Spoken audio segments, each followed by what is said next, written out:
Ngayon po ay Wednesday ng ika-8 linggo ng karaniwang panahon at ang mabuting balita ng Panginoon ayon kay San Marcos. Papuri sa iyo, Panginoon. Nasa daan sila papuntang Jerusalem. Nauuna sa kanila si Jesus. Nangangamba ang mga alagad at natatakot naman ang mga taong sumusunod sa kanya. Ibinukod na Jesus ang 12 at sinabi ang mangyayari sa kanya. Sabi niya, papunta tayo ngayon sa Jerusalem. Ang anak ng tao'y ipagkakanulo sa mga punong pari ng mga Hudyo at sa mga tagapagturo ng kautusan.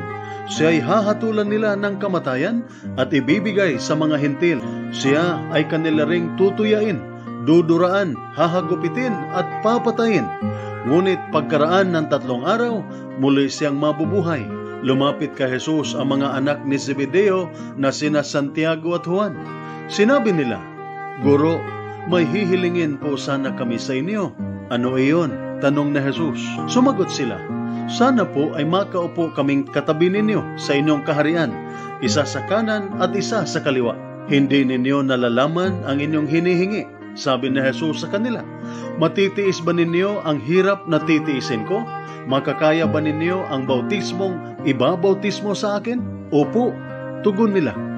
Sinabi ni Jesus, titiisin nga ninyo ang hirap na titiisin ko at babautismuhan nga kayo sa bautismong tatanggapin ko. Ngunit hindi ako ang magpapasya kung sino ang mauupo sa aking kanan at sa aking kaliwa.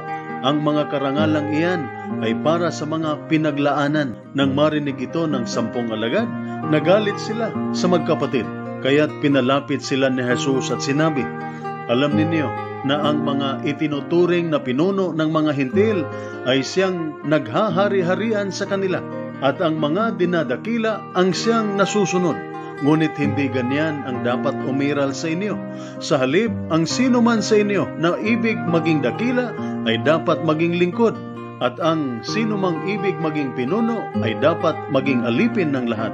Sapagkat ang anak ng tao ay naparito hindi upang paglingkuran, kundi upang maglingkod at mag-alay ng kanyang buhay para sa ikatutubos ng marami.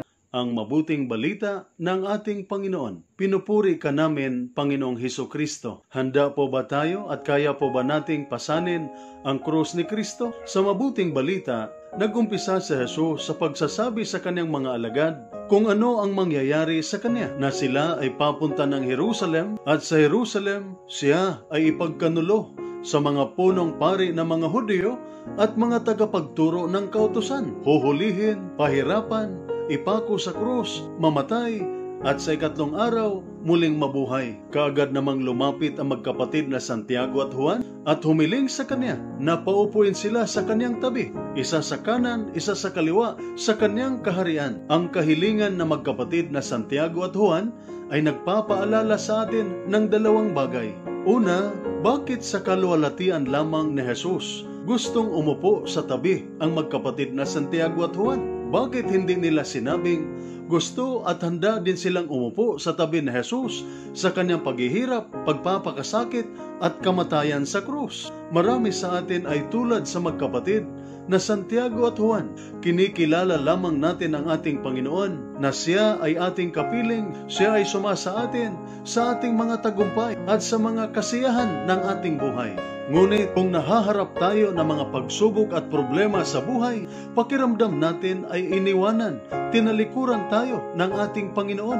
Ngunit lagi po nating tandaan na gusto po na Jesus na lagi natin siyang kapiling at kasama. Sa Ebanghelyo ni San Mateo chapter 28 verse 20, sinabi po ng Panginoon, remember this, I will always be with you until the end of time. At gusto ni Jesus na tayo ay yumakap sa Kanya ng mahigpit, anuman ang sitwasyon at kalagayan natin sa buhay. Pangalawa, si Santiago at Juan ay nangarap na maging dakila at makaupo sa tabi ni Jesus sa kanyang kaharian. Ngunit pinagsabihan sila ni Jesus.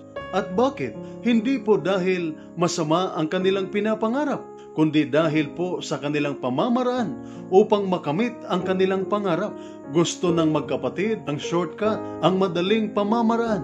Parang ayaw nilang dumaan sa dadaanan ni Jesus, ang passion and death, ang pagpapakasakit at kamatayan. Gusto lamang nilang marating ang kaluhalhatian ng muling pagkabuhay na hindi dadaan sa pagpapakasakit at kamatayan sa krus. Ngunit ang shortcut at madaling pamamaraan ay hindi po ang pamamaraan ni Jesus. Ang daan ni Jesus ay ang daan ng krus, ang daan ng kababaang loob, paghihirap at kahihiyan. Kung wala ito, ay walang pagtatagumpay laban sa kasamaan. Walang kaluwalhatian ng muling pagkabuhay at pag-akyat sa langit.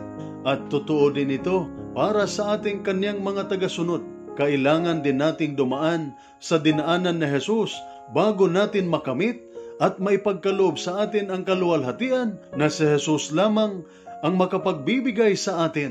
Kaya manatili tayo kay Jesus.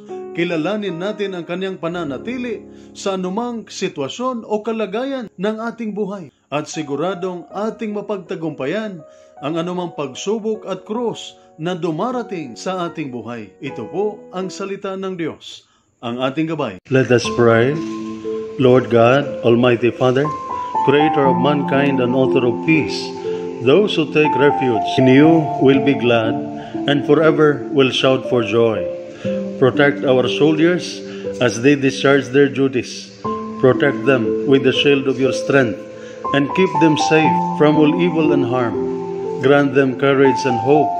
May they ever experience your firm support, gentle love, and compassionate healing. Be their constant companion and their refuge in every adversity. Be their power and protector, leading them from darkness to light.